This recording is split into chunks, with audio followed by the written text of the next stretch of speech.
नमस्ते। The deep dive में स्वागत है। आज हम दो बहुत ही अहम वीज़ा नीतियों पर थोड़ी गहराई से बात करने वाले हैं। हाँ, आजकल ये काफी चर्चा में भी हैं। बिल्कुल। एक तो है अमेरिका का वो जाना माना H-1B वीज़ा, जिसमें कुछ नए बड़े बदलावों की बात चल रही है। और दूसरी तरफ है चीन की एक बिल्कुल नई पहल, है ना, ये के वीजा नीति। हाँ, के वीज़ा। तो हमारे पास कई सारे स्रोत हैं आज, न्यूज़ आर्टिकल्स हैं, कुछ सरकारी दस्तावेज भी मिले हैं और सलाहकार रिपोर्ट्स भी हैं। अच्छा। तो कोशिश यही रहेगी कि इन सब में से जो सबसे ज़रूरी बातें हैं, जो निचोड़ है, उसे समझें। बिल्कुल। और ये ज़रूरी इसलिए भी है क्योंकि ये सिर्फ नियम नहीं बदल रहे, इसका असर दुनिया भर के टैलेंट पर, खासकर जो स्टेम फील्ड्स में है, उन पर पड़ेगा। स्टेम यानी साइंस, टेक्नोलॉजी, इंजीनियरिंग, मैथ्स। हाँ, और भारत के लिहाज से भी ये देखना बहुत दिलचस्प होगा कि इसका क्या असर होता है। सही बात है, क्योंकि ये चीज़ें सीधे लोगों के करियर, उनके फ्यूचर प्लान्स पर असर डालती हैं। तो चलिए शुरू करते हैं। पहले अमेरिका का H-1B वीज़ा उठाते हैं। क्या खबर है, कोई बड़ा बदलाव आ रहा है? हाँ, इसमें एक बड़े बदलाव का प्रस्ताव आया है और खबर काफी तेजी से फैली भी, जैसे रॉयटर्स, हिंदुस्तान टाइम्स, इन सब ने रिपोर्ट किया। अच्छा, क्या है प्रस्ताव? प्रस्ताव ये है कि कंपनियों को हर नए H-1B कर्मचारी के लिए, मतलब जो पहली बार आ रहा है या वीजा बदल रहा है, उसके लिए सालाना $1,00,000 यानी $1,00,000 का शुल्क देना पड़ सकता है। $1,00,000 सालाना? हाँ, सालाना। और ये खास तौर पर उन विदेशी टेक एक्सपर्ट्स के लिए है जो या तो अमेरिका से बाहर है या पहली बार अप्लाई कर रहे हैं। बाप रे, $1,00,000 तो बहुत ही ज्यादा रकम है। ये तो कंपनियों के लिए बड़ा मुश्किल हो जाएगा बाहर से टैलेंट लाना। इंडस्ट्री में तो खलबली मची होगी। हाँ, बिल्कुल। खबर आते ही थोड़ी, कह सकते हैं, अफरा तफरी सी मच गई थी। कुछ रिपोर्ट्स में तो ये भी आया कि टेक कंपनियों ने अपने उन H-1B वालों को जो उस वक्त विदेश में थे, जैसे भारत में, उनको फौरन वापस अमेरिका बुला लिया। अच्छा, डर के मारे कि कई नियम लागू ना हो जाए। हाँ, बिल्कुल, कि कहीं वापसी मुश्किल ना हो जाए। तो माहौल थोड़ा तनाव वाला हो गया था उस वक्त। समझ सकता हूँ, लेकिन फिर शायद कुछ क्लैरिफिकेशन आया, बाद में कुछ और सुनने में आया था। हाँ, वो घबराहट के बाद थोड़ी राहत मिली जब व्हाइट हाउस और बाकी डिपार्टमेंट्स ने स्थिति साफ की। New York Post, Hindustan Times, the Guardian, इन सब ने फिर रिपोर्ट किया। क्या साफ किया उन्होंने? उन्होंने ये साफ किया कि ये जो $1,00,000 सालाना फीस वाली बात है, ये सिर्फ और सिर्फ नए H-1B एप्लीकेशन पर लागू होगी। अच्छा, सिर्फ नए वालों पर? हाँ, जिनके पास पहले से वीजा है या जो अपना वीजा रिन्यू करा रहे हैं, उन पर इसका असर नहीं पड़ेगा। ओके, ये बड़ी राहत की बात होगी उन लोगों के लिए जो पहले से वहां हैं। बिल्कुल। और ये जानना इसलिए भी जरूरी है क्योंकि देखिए, एक तरफ अमेरिका नए लोगों के लिए रास्ते थोड़े मुश्किल या कहें महंगे कर रहा है, और ठीक इसी माहौल में चीन अपनी एक बिल्कुल नई वीजा पॉलिसी ला रहा है। अच्छा, तो ये H-1B वाला बैकग्राउंड समझना जरूरी था चीन के कदम को देखने के लिए। सही। तो अब चीन पर आते हैं। ये के वीजा क्या है? बिल्कुल नया है ये। हाँ, चीन ने अपने जो वीजा और इमिग्रेशन कानून हैं, जिन्हें वो एंट्री एग्जिट एडमिनिस्ट्रेशन रेगुलेशंस कहते हैं, उनमें बदलाव किया है। ओके। और उसी बदलाव के तहत कई स्रोत बता रहे हैं, जैसे the economic times, China briefing, financial express, कि ये के वीजा नाम की एक नई कैटेगरी बनाई गई है। के वीजा, और ये किसके लिए है? ये खास तौर पे डिजाइन की गई है युवा स्टेम प्रोफेशनल्स के लिए, मतलब वो यंग लोग जो साइंस, टेक, इंजीनियरिंग या मैथ्स फील्ड से जुड़े हैं। युवा स्टेम प्रोफेशनल्स, इंटरेस्टिंग फोकस है। ये लागू कब से हो रहा है? कोई तारीख पता चली? हाँ, तारीख भी बताई गई है। मनी कंट्रोल, चाइना ब्रीफिंग, ये सब कंफर्म कर रहे हैं कि ये पॉलिसी 1 अक्टूबर 2025 से लागू होगी। 1 अक्टूबर 2025, यानी अभी करीब 1 साल है। घोषणा पहले कर दी। हाँ, ताकि लोग तैयारी कर सकें शायद। ठीक है, तो अप्लाई कौन कर पाएगा? क्या क्वालिफिकेशंस चाहिए होंगी? देखिए, मेन फोकस तो युवा लोगों पर है जो स्टेम में या तो पढ़ रहे हैं या रिसर्च वगैरह कर रहे हैं। रिपोर्ट्स के मुताबिक कम से कम बैचलर्स डिग्री होनी चाहिए किसी मान्यता प्राप्त यूनिवर्सिटी से। Okay, bachelor degree. हाँ, और अप्लाई करते वक्त जाहिर है अपनी डिग्री, सर्टिफिकेट्स वगैरह दिखाने होंगे। यहाँ एक चीज जो मुझे बहुत अलग लग रही है H-1B से, वो है स्पॉन्सरशिप वाली बात। सुनने में आया है कि इसके लिए लोकल कंपनी की स्पॉन्सरशिप जरूरी नहीं होगी। ये सही है क्या? हाँ, और ये शायद के वीजा की सबसे ध्यान खींचने वाली बात है। फाइनेंशियल एक्सप्रेस ने भी इस पर जोर दिया है। अच्छा। एक के वीजा के लिए आपको पहले से किसी चीनी कंपनी से जॉब ऑफर या स्पॉन्सरशिप लेटर दिखाने की जरूरत नहीं होगी। अरे वाह, ये तो H-1B से बिल्कुल अलग है।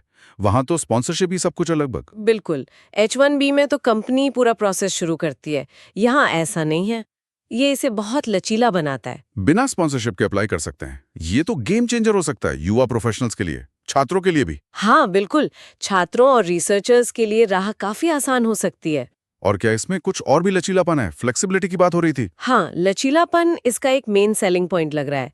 चाइना ब्रीफिंग और फाइनेंशियल एक्सप्रेस का जो विश्लेषण है, वो कहता है कि के वीजा वालों को कई और मामलों में भी ज्यादा फ्लेक्सिबिलिटी मिलेगी। जैसे कि वो चीन में कितने टाइम तक रह सकते हैं, कितनी बार आ जा सकते हैं, मतलब मल्टीपल एंट्री की सुविधा होगी शायद। अच्छा, मल्टीपल एंट्री। हाँ, और ये भी हो सकता है कि उन्हें वहाँ पार्ट टाइम काम करने या अलग-अलग रिसर्च प्रोजेक्ट्स में जुड़ने की भी छूट मिले। ये सब बातें इसे खासकर स्टूडेंट्स और रिसर्चर्स के लिए बहुत आकर्षक बना सकती हैं। तो एक तरफ अमेरिका है जो नए लोगों के लिए रास्ता महंगा और शायद थोड़ा ज्यादा पेचीदा बना रहा है, और दूसरी तरफ चीन है जो एक ज्यादा खुला, सस्ता और लचीला रास्ता दिखा रहा है, खासकर युवाओं को। इसके पीछे चीन का इरादा क्या लगता है? कोई बड़ी स्ट्रैटेजी है? हाँ, ये बिल्कुल किसी बड़ी रणनीति का हिस्सा लगता है, ये अचानक नहीं है। चाइना ब्रीफिंग जैसे स्रोत बताते हैं कि ये चीन की जो लॉन्ग टर्म नेशनल पॉलिसीज हैं, जैसे उनकी टैलेंट पावर स्ट्रैटेजी। अच्छा, टैलेंट पावर स्ट्रैटेजी। हाँ, और उनका एक सिद्धांत है कि साइंस ही पहली उत्पादक शक्ति है, तो ये उसी का हिस्सा है। सीधा मकसद है कि दुनिया भर से खासकर युवा और टैलेंटेड स्टेम प्रोफेशनल्स को चीन बुलाया जाए। वो खास तौर पर साइंटिस्ट, रिसर्चर और स्टूडेंट्स को टारगेट कर रहे हैं जो उनके तेजी से बढ़ते इनोवेशन इकोसिस्टम में योगदान दे सकें, उनके बड़े टेक प्रोजेक्ट्स में शामिल हो सकें। तो चलिए अब जरा दोनों को आमने सामने रखकर देखते हैं। अमेरिका का H-1B नए प्रस्तावों के साथ और चीन का ये नया के वीजा, क्या मुख्य अंतर दिख रहे हैं? कई अहम अंतर हैं। सबसे पहला और शायद सबसे बड़ा तो कॉस्ट यानी लागत का ही है। हाँ, वो तो है ही। H-1B के लिए नए लोगों पर $1 लाख सालाना का प्रस्ताव है, जो बहुत बहुत ज्यादा है। सही। जबकि चीन के वीजा के लिए अभी तक तो ऐसे किसी बड़े भारी भरकम शुल्क का जिक्र नहीं है। हो सकता है कुछ सामान्य फीस हो, पर H-1B जितनी तो बिल्कुल नहीं। ये लागत का अंतर ही बहुत बड़ा फैक्टर है। बिल्कुल, $1 लाख बनाम लगभग कुछ नहीं। ये तो फैसला लेने में बहुत असर डालेगा। और दूसरा बड़ा अंतर स्पॉन्सरशिप का बताया आपने। हाँ, स्पॉन्सरशिप। H-1B के लिए ये लगभग अनिवार्य है। पहले नौकरी ढूंढो, फिर कंपनी स्पॉन्सर करे, ये पूरा एक प्रोसेस है। हाँ, बहुत मुश्किल होता है वो। जबकि के वीजा में, जैसा फाइनेंशियल एक्सप्रेस ने हाईलाइट किया, ये जरूरत ही नहीं होगी। आप योग्य हैं तो सीधे अप्लाई कर सकते हैं। ये प्रक्रिया को बहुत आसान बना देता है। ये बहुत बड़ा पॉइंट है। और तीसरा अंतर आप बता रही थी लचीलेपन का, फ्लेक्सिबिलिटी का। हाँ, के वीजा सिर्फ नौकरी के लिए नहीं लग रहा। चाइना ब्रीफिंग के विश्लेषण के हिसाब से ये स्टूडेंट्स, रिसर्चर्स और शायद जो अपना स्टार्टअप शुरू करना चाहते हैं, उनके लिए भी ज्यादा डायनामिक और लचीला होगा। अच्छा, स्टार्टअप्स के लिए भी संभावना है। इसमें रहने की अवधि, आने जाने की आज़ादी और अलग-अलग तरह के काम या रिसर्च करने की ज़्यादा छूट मिलने की उम्मीद है। H-1B तो मुख्य रूप से नौकरी पर ही टिका है और उसमें काफ़ी बंदिशें होती हैं। तो मतलब तस्वीर ये बन रही है कि H-1B नए लोगों के लिए महंगा और ज्यादा बंधा हुआ रास्ता हो सकता है, जबकि के वीजा ज्यादा खुला, सस्ता, लचीला विकल्प बन सकता है, खासकर युवा स्टेम टैलेंट के लिए। इसका आगे क्या असर होगा टैलेंट मोबिलिटी पर? ये बहुत दिलचस्प सवाल है और कई स्रोत जैसे मनी कंट्रोल, फाइनेंशियल एक्सप्रेस इसी तरफ इशारा कर रहे हैं कि अगर अमेरिका में H-1B वाकई इतना महंगा और मुश्किल हो गया, तो ये बहुत मुमकिन है कि दुनिया भर का स्टेम टैलेंट, खासकर भारत और साउथ एशिया से आने वाले युवा प्रोफेशनल्स, चीन के वीजा को एक सीरियस और आकर्षक विकल्प की तरह देखें। हाँ, ये तो हो सकता है। और इससे ग्लोबल टैलेंट रेस, यानी बेहतरीन दिमागों को अपनी ओर खींचने की होड़ और तेज हो जाएगी। अमेरिका का जो एक छत्र राज था, शायद उसमें थोड़ी कमी आए। चलिए अब फोकस भारत पर लाते हैं। इन सब बदलावों का, H-1B के प्रस्ताव और के वीजा के आने का भारत पर क्या असर पड़ सकता है?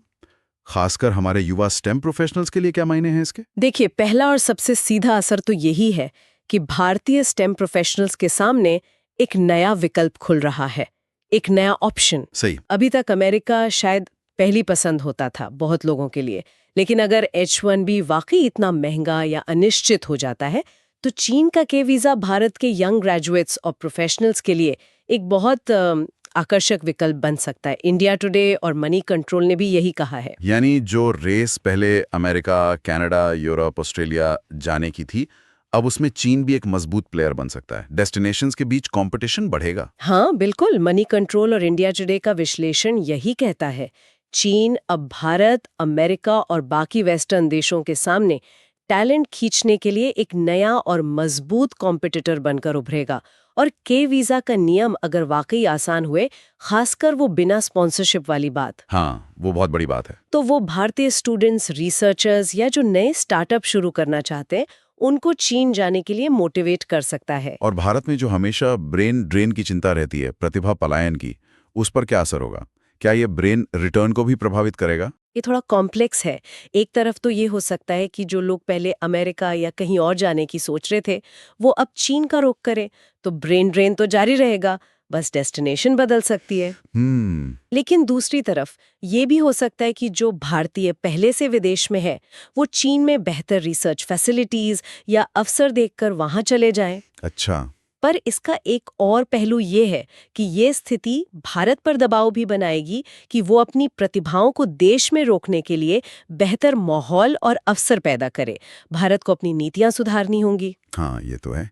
अपने यहाँ भी तो मौके बनाने पड़ेंगे। बिल्कुल, ताकि ब्रेन ड्रेन कम हो और शायद कुछ लोग वापस भी आएं, जिसे ब्रेन रिटर्न कहते हैं। तो ये भारत के लिए चुनौती भी है और एक मौका भी। तो क्या लगता है, भारत सरकार या हमारे बड़े संस्थान, IITs, टेक कंपनियां, क्या वो इस पर ध्यान देंगे? क्या हमें भारत की तरफ से भी कोई कदम देखने को मिल सकता है? तो उम्मीद है कि भारत सरकार, शिक्षण संस्थान, टेक हब्स सब इस बदलते ग्लोबल लैंडस्केप को देखेंगे। देखना तो पड़ेगा। और हो सकता है वो अपनी स्ट्रैटेजी बदले, जैसे विदेशी यूनिवर्सिटीज के साथ रिसर्च कोलैबोरेशन बढ़ाएं, रिसर्च ग्रांट्स को और आकर्षक बनाएं, या जो NRI साइंटिस्ट वापस आना चाहते हैं उनके लिए प्रोसेस आसान करें। सही है। मकसद ये कि टैलेंट यहीं रहे या वापस आए? बिल्कुल, कि भारत खुद टैलेंट के लिए एक आकर्षक डेस्टिनेशन बने। ये तो हुई भारत पर असर की बात। अब थोड़ा के वीजा की प्रैक्टिकल बातों पर आते हैं। एप्लीकेशन प्रोसेस कैसा हो सकता है? सारे डिटेल्स तो ही नहीं है, पर अब तक जो पता है उससे क्या अंदाजा लगता है? हाँ, कुछ मोटी मोटी बातें तो पता चली हैं। जैसा हमने कहा, ये 1 अक्टूबर 2025 से लागू होना है। हाँ, 2025 से। योग्यता में स्टेम में कम से कम बैचलर डिग्री और आवेदक युवा पेशेवर हो। युवा की कोई परिभाषा आई है? उम्र वगैरह? पर चीन जाकर कर क्या सकते हैं? तो इसमें शिक्षा जैसे मास्टर्स, PhD। ओके, पढ़ाई कर सकते हैं। हाँ, रिसर्च प्रोजेक्ट्स पर काम कर सकते हैं, तकनीकी आदान प्रदान और शायद अपना स्टार्टअप या बिजनेस शुरू करना भी शामिल हो सकता है। इसका स्कोप काफी बड़ा लग रहा है। और वीजा कितने टाइम के लिए मिलेगा? बार बार आना जाना आसान होगा? रिपोर्ट्स यही बता रही हैं कि ये मल्टी एंट्री वीजा होगा, मतलब वीजा पीरियड में जितनी बार चाहें आ जा सकते हैं। अच्छा। और उम्मीद है कि ये लंबी अवधि के लिए होगा, शायद कुछ सालों के लिए, और इसमें रहने और आने जाने में काफी फ्लेक्सिबिलिटी होगी। पर एग्जैक्ट अवधि जैसे 2 साल, 5 साल, ये अभी पता नहीं है। और अप्लाई कहाँ करना होगा? एम्बेसी में क्या डॉक्यूमेंट्स लगेंगे? हाँ, सामान्य तरीका तो यही है कि अपने देश में जो चीनी एम्बेसी या कॉन्सुलेट है वहां अप्लाई करना होगा। ओके। डॉक्यूमेंट्स में वही आपके एकेडमिक सर्टिफिकेट्स, डिग्री, मार्कशीट, अगर कोई रिसर्च या काम का अनुभव है तो उसके प्रूफ, स्टेम फील्ड से जुड़े होने का प्रमाण और पासपोर्ट वगैरह। ऑनलाइन अप्लाई करने की सुविधा हो सकती है? आजकल सब ऑनलाइन हो रहा है। हाँ, कुछ कंसल्टिंग फर्म्स का अनुमान है कि चीन शायद इसके लिए कोई ऑनलाइन पोर्टल भी लॉन्च करे जिसे अप्लाई करना आसान हो जाए। तो मतलब काफी कुछ मोटा मोटा खाका तो समझ आ रहा है, पर कई सवाल अभी भी बाकी है ना, जिनके जवाब चाहिए। हाँ बिल्कुल, कई जरूरी चीजें अभी साफ होनी बाकी हैं। जैसे युवा की उम्र सीमा क्या होगी, कौन सी विदेशी यूनिवर्सिटीज को चीन मान्यता देगा, क्या कुछ खास स्टेम फील्ड्स जैसे AI, बायोटेक पर ज्यादा फोकस रहेगा। और फीस, क्या वाकई कोई बड़ी फीस नहीं होगी? हाँ, ये भी कंफर्म होना बाकी है। और एक बड़ा सवाल कि क्या ये के वीजा आगे जाकर परमानेंट रेजिडेंसी का रास्ता खोलेगा, जिसकी संभावना फिलहाल कम ही लगती है। ये पॉलिसी टैलेंट अट्रैक्ट करने के लिए है, सीधे इमिग्रेशन के लिए नहीं शायद। इन सब सवालों के जवाब शायद अगले कुछ महीनों में धीरे धीरे सामने आएंगे। तो आज हमने अमेरिका के H-1B वीजा में जो ये बड़े बदलाव की बात है और चीन की नई के वीजा नीति, इस पर काफी विस्तार से बात की और देखा कि कैसे दोनों में कॉस्ट, स्पॉन्सरशिप और फ्लेक्सिबिलिटी को लेकर जमीन आसमान का फर्क नजर आ रहा है। हाँ, और ये समझना बहुत जरूरी है कि ये सिर्फ वीजा नियम नहीं बदल रहे, ये दुनिया भर में खासकर स्टेम टैलेंट के फ्लो को, उनके मूवमेंट को बहुत हद तक बदल सकते हैं। सही। भारत जैसे देश जहां से इतने सारे युवा हर साल बाहर जाते हैं, उनके लिए ऑप्शंस का पूरा लैंडस्केप ही बदल सकता है। ये सिर्फ पैसे का फर्क नहीं है, ये अप्रोच का भी फर्क है। अमेरिका शायद अनुभवी टैलेंट को रोकने पर फोकस कर रहा है और चीन नए टैलेंट को खींचने के लिए दरवाजे खोल रहा है।